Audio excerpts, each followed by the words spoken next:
বিসমিল্লাহির রহমানির রহিম। আলিফ লাম রা। কিতাবুন আনজালনাহু ইলাইকা লিতুখরিজান নাসা মিনাজ জুলুমাতি ইলান নূর বিইজনি রাব্বিহিম ইলা সিরাতিল আজিজিল হামিদ। কোরআনের ১৪তম সূরা ১ নম্বর আয়াতে আল্লাহ রাব্বুল আলামিন বলেছেন, আলিফ লাম রা, এটি একটি কিতাব যা আমি আপনার প্রতি নাজিল করেছি, যাতে আপনি মানুষকে অন্ধকার থেকে আলোর দিকে বের করে আনেন। প্রিয় দর্শক, আল কোরআনে রয়েছে বিস্ময়কর মিল। একদিকে জান্নাতের সুসংবাদ, অন্যদিকে জাহান্নামের কঠিন আযাবের দুঃসংবাদ।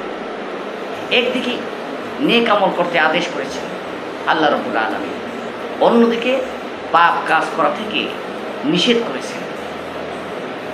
একদিকে হালাল, অন্যদিকে হারামের কথা আল্লাহ পাক জানিয়ে দিয়েছেন। চিরন্তন মুজিজা, বিস্ময়কর মুজিজা আল কোরআনে রয়েছে এক অসাধারণ শব্দগত মিল। কোরআনের ভিতরে আদেশ শব্দটি ১০০০ বার এসেছে। আদেশের বিপরীতে নিষেধ শব্দটি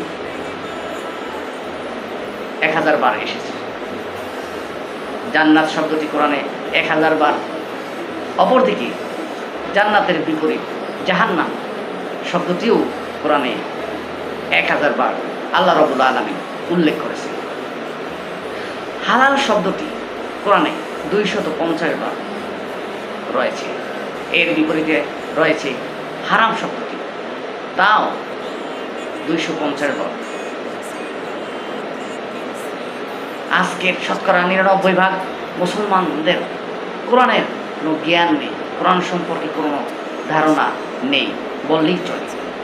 আল্লাহ পাক বলেন, ইকরা ইকরা বিসমি রাব্বিকাল্লাযী খলাক, পড়ো তোমার প্রভুর নামে যিনি তোমাকে সৃষ্টি করেছেন।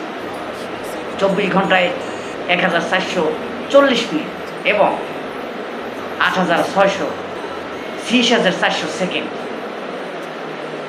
এর ভিতরে কতটুকু সময় কোরআনের জন্য আমরা ব্যয় করছি, সেটাই আপনাকে, আমাকে, আমাদের নিজেদেরকে প্রশ্ন রাখতে হবে।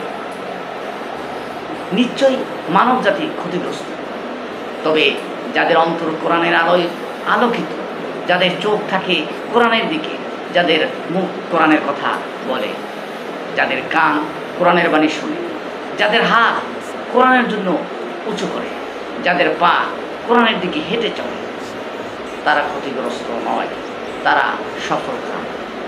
তাই আসুন, সফলতার দিকে আসুন, কল্যাণের দিকে আসুন, আসুন আল্লাহর সান্নিধ্যে আসুন।